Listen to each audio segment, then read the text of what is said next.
KJY. Jadi saya Fauzan. Di video kali ini kita fokus ke 4 hal nih. Ini 1 jamaah, 2 pengurus, 3 imam, 4 penceramah. 4 unsur ini di bulan Ramadan setiap tahun ya. Setiap tahun di bulan Ramadan kegiatannya di masjid, musola, surau, langgar dan lain sebagainya. Kita punya kegiatan yang berbeda dari bulan-bulan biasanya. Jadi umat Islam sebagai jamaah, ya ada yang juga yang sebagai pengurus, ada juga sebagian yang jadi imam, ada mungkin beberapanya yang menjadi penceramah. Di luar ini, ya ini termasuk orang yang rugi, berarti melalaikan kesempatan di bulan Ramadan, yang bulan Ramadan tahun berikutnya belum tentu kita bisa bertemu. Ini 1446 Hijriah 2025. Baik, di poin 1 di jamaah ini beberapa hal saja. Satu, tentu kita mesti mengikutkan diri sebagai jamaah di lingkungan kita, masjid, musola, surau. Kita melaksanakan sholat berjamaah, buka bersama mungkin, atau di awal Ramadan kita melaksanakan gotong royong, membersihkan masjid, musola, tikar dan lain sebagainya. Tidak, sebagai jemaah hendaknya aktif gitu. Jadi yang pertama dari poin A dari poin jamaah ini, ya tentu kita melibatkan diri dengan jamaah lainnya dengan kegiatan tadarus, lomba-lomba, MTQ dan lain sebagainya. Kemudian selanjutnya masih di poin 1 ini atau sub B-nya adalah kalau bisa kita menghidupkan atau meramaikan tempat ibadah yang dekat dengan rumah kita. Yang dekat dengan rumah kita saja. Jadi ini kadang misalkan di satu tempat, kita satu komplek itu ada musola berdiri, tapi nun agak jauh di sana ada masjid. Ada kalanya orang lebih memilih ke masjid yang jauh, tapi berdasarkan kalau kita mau melihat dalil yang ada, itu hendaknya kita meramaikan tempat yang dekat dengan kita. Karena kita masuk langsung ke poin C-nya. Kita kalau sebagai jemaah ini kita ada anak, keluarga, itu kita membawa anak dan keluarga kita menuju masjid musola untuk melaksanakan kegiatan yang biasa kita lakukan di bulan Ramadan secara bersama-sama. Jadi kita sebagai jemaah kita hendaknya aktif melibatkan diri dalam kegiatan-kegiatan yang mudah-mudahan dengan niat lillahi ta'ala kita mendapatkan maksimal pahala dari kegiatan bulan Ramadan. Kemudian juga tentu nanti kita juga berusaha mengikuti apa yang diberikan mungkin himbauan, arahan dari pengurus ini. Dan yang kedua, pengurus-pengurus mungkin ada melakukan pengarahan parkir motor, misalkan bagana ditaruh di sini, hendaknya kita ikuti ya.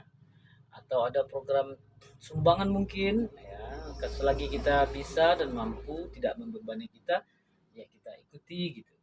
Kemudian yang ketiga, ya dari sini kita tentu kita harus mengikut imam. Ya ini kan imam ini diangkat nanti untuk memimpin dalam pelaksanaan ibadah kita, misalkan sholat tarawih, memimpin bacaan Quran ya. Ini sebenarnya orang memimpin tadarusan juga bisa disebut imam, tapi bukan imam sholat ya, tapi imam sholat lah paling mudah contohnya. Nah, kita ikuti imam dengan baik gitu. Kemudian penceramah ini saya mau panjang lebar sebenarnya tentang penceramah ini. Kita sebagai jamaah, manakala di tempat kita ada pengurus nanti mendatangkan penceramah dengan jadwal tertentu, ini kita sebagai jamaah hendaknya kita ya dengarkan, ambil nasihat ilmu. Kalau kita ragu, bertanya. Duduk di majelis ilmu itu biasanya kan dari habis isya ke pelaksanaan sholat tarwih. Ada juga yang setelah sholat tarwih dan witir baru dilaksanakan agenda majelis ilmu atau ada penceramah, itu siraman rohani. Yang penting sebagai jamaah kita melalui video ini, satu, kita hendaknya mengikuti dengan baik gitu. Saya ya berceramah tentu belum levelnya, bukan ustadz besar gitu, ustadz biasa-biasa aja gitu, di kampung gitu. Tapi ya kalau boleh kita menyampaikan bahwa pertama, jamaah tidak, atau sebaiknya jangan memilih-milih ustadz, karena ini beberapa tempat terjadi gitu. Kalau di malam ini si A yang datang, dia nggak mau pergi ke masjid musola itu gitu. Si B yang datang, baru dia mau. Ini sebenarnya tidak perlu kita lakukan seperti itu gitu. Kemudian juga tentu kita simak dengan baik gitu. Mungkin kita letih, lelah habis bekerja juga di siang hari Ramadan, berdagang atau apalah pekerjaan kita.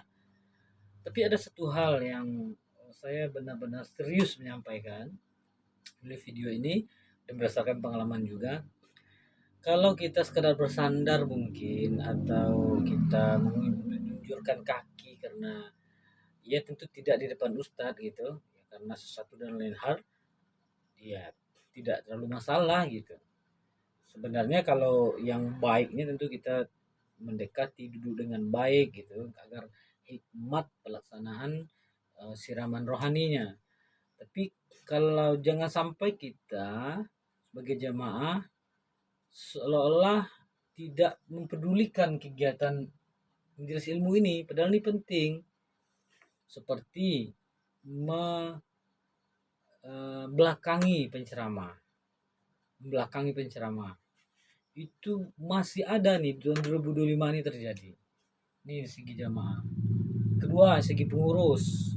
Kalau bisa Pak pengurusnya, ini izin saya menyampaikan, seperti kegiatan menghitung infak gitu.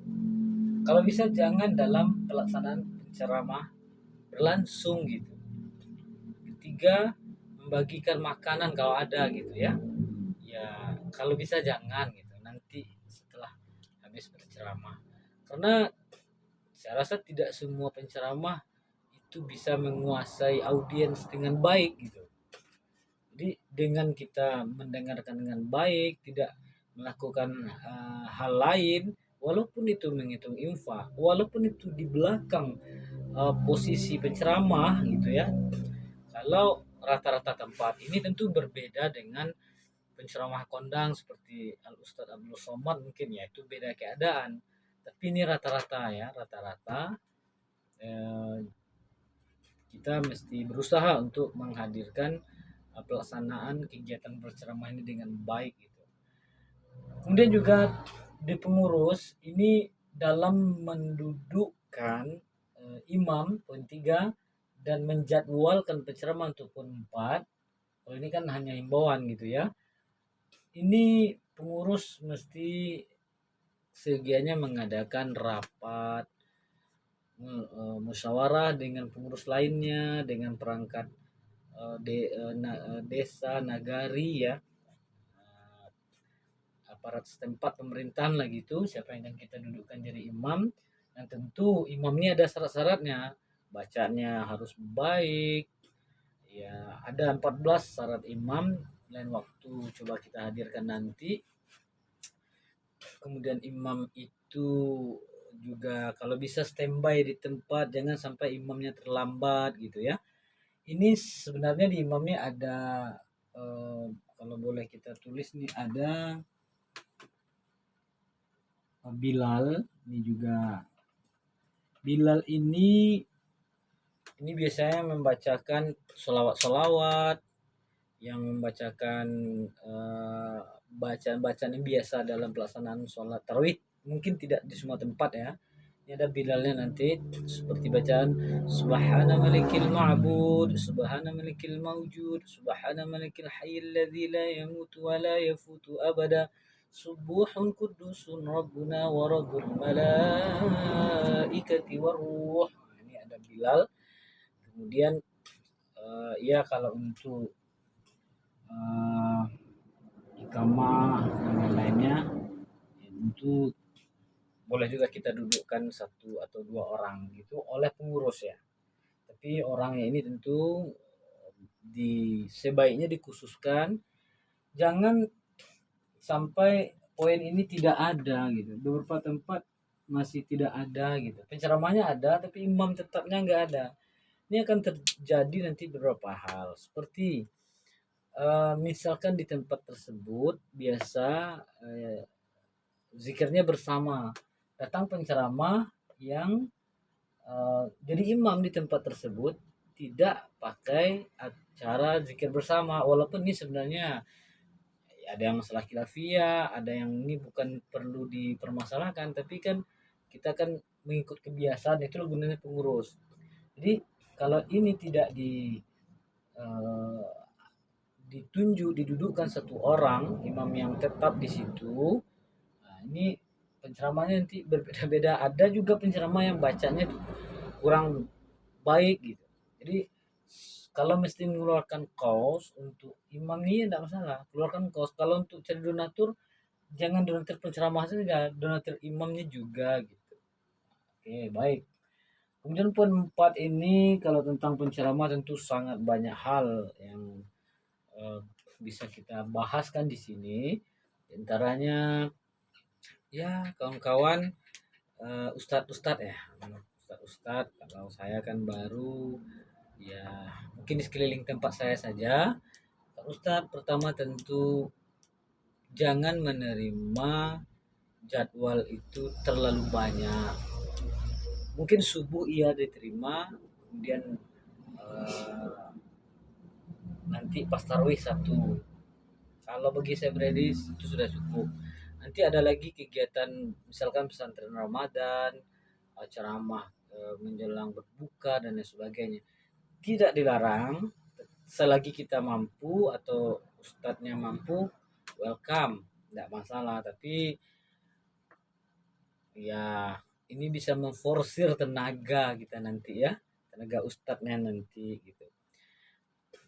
Kalau satu subuh, satu dalam tarawih itu sudah cukup rasanya gitu ya, udah pas. Tapi bukan menghambat untuk mengambil belajar atau mengajarkan di pesantren Ramadan atau ceramah menjelang berbuka, ya enggak masalah. Tapi poin B ini yang paling tidak boleh adalah eh, kurang hati-hati dalam mencatat jadwal sehingga terjadi double tempat di malam yang sama gitu. Jadi Pak pengurus A menelpon ini diokekan, Pak pengurus B menelpon diokekan. Kalau sengaja enggak, tapi mungkin karena lupa, karena catatan penceramahnya tidak rapi, tidak dicatat di kertas, hanya dicatat di HP mungkin.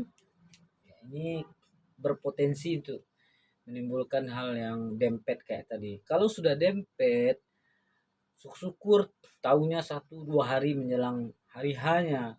Kalau tahunya sudah sore atau sudah um, uh, berbuka gitu, wah itu kan repot sekali. Pengurusnya tentu kan kecewa dengan ustadz-ustadz penceramahnya kalau double tersebut. Yang ketiga, kalau memang daruratnya tinggi, tidak bisa menghadiri, sakit, cuaca dan lain sebagainya, ya tentu kita bisa saja mencarikan pengganti. Ya, tentu penggantinya sebaiknya dikomunikasikan dulu dengan pengurusnya kalau masih ada waktu ya. Dikomunikasikan, saya akan mengutus si itu karena saya berhalangan begini, kira-kira begitu. Jadi jelas. Kalau kita diam saja, ini bapak pengurus kita akan kesulitan nanti, tidak baik juga. Jadi kalau kita memang ada darurat tingkat tinggi, sebaiknya kita cepat cari penggantinya kasih tahu ke pengurusnya. Walaupun jarang terjadi, tapi ya dalam video ini ya boleh juga lah kita sampaikan, tapi ini jarang terjadi ya. Ustadz yang sudah menerima jadwal di tempat A, mungkin karena A ini ada sesuatu yang means, sementara lalu datang tawaran di tempat B, sementara ini ada sesuatu yang plus di sini, ada plusnya di sini, lalu padahal ini timingnya ini lebih dulu untuk menghubungi, malah sudah di oke kan. Nah, sudah di oke kan, tapi karena ini ada minusnya kurang ya, saya tidak berbicara amplop saja, mungkin ya tempat atau lain dan sebagai halnya, atau ini surau, ini masjid, atau ini pengurus biasa, ini pemerintah tuh misalkan. Kalau bisa jangan diterima lagi yang ini, walaupun ini ada plusnya, sebab timingnya untuk mengkoneksikan dengan kita ini lebih awal, berarti ini yang didahulukan, kecuali dengan beberapa alasan tertentu yang dapat diterima ya. Kemudian selanjutnya untuk mencermah itu kita menyediakan bahan ini sebaiknya kita kembali lagi ke poin 2 ke pengurus, kalau bisa itu disusun judulnya per malam itu. Nanti ada juga malam-malam khusus Lailatul Qadar, Nuzul Quran dan lain sebagainya. Dengan menyusun jadwal subjudul tersebut atau tema tersebut, menghindari dua hal yang sama akan dibahas oleh penceramah malam tadi misalkan dengan malam ini, atau malam ini dengan malam selanjutnya. Jadi dengan menyusun judul-judul itu, nah, itu akan membuat pelaksananya nanti tidak akan double pembahasan yang sudah dibahas sebenarnya oleh ustadz yang sebelumnya. Misalkan yang membatalkan puasa itu malam 1, malam 2, malam 3 itu saja. Dalilnya juga sama pengambilannya. Nah, tentu tidak baik seperti ini. Jadi ini pengurusnya kalau bisa Bapak pengurus memberikan temanya, atau minimal Pak pengurusnya bertanya aja ke penceramahnya, Bapak menyampaikan apa gitu.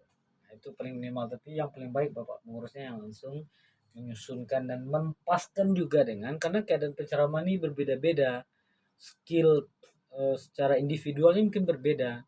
Ada yang pas membahas fikih, ada yang pas membahas tentang pengaruh kesehatan terhadap puasa misalkan, ada yang mesti membahas nanti masalah Quran gitu. Baik, kemudian juga sebagai pencermah tentu kita menyiapkan bahan ya, bahan dengan sebaik mungkin, dalilnya dari Al-Quran, hadis, ijma, kias, sarun mangkoblana dan lain sebagainya dan lain sebagainya.